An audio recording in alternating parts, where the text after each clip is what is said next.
Here's a quick lesson in creating transparencies on your page. There's a couple different ways to go about doing this. One thing to think about is actually putting a transparency over an entire page or an entire picture. So let's say I had a picture that I wanted to actually bleed off all edges of the page, and then I was going to put a story or some other text over the top of that picture, and I wanted to actually create a transparency of the whole thing. Once I have whatever the photo is or the block that I want to actually transparency, I'm just going to click on it. And there's a couple different ways to do this. One is there's a transparency box right in your control palette on the top of the page.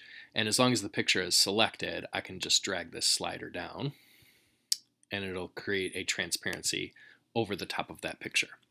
If you don't have your control palette, this can also be found by going to Object and then Effects, and then transparency is the top menu option. And you do have a whole bunch of other choices in terms of different things that you could do with the picture.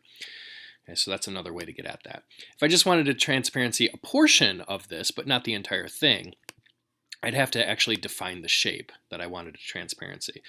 So let's say I wanted to put just a headline or something over the top of it, but not over the entire thing.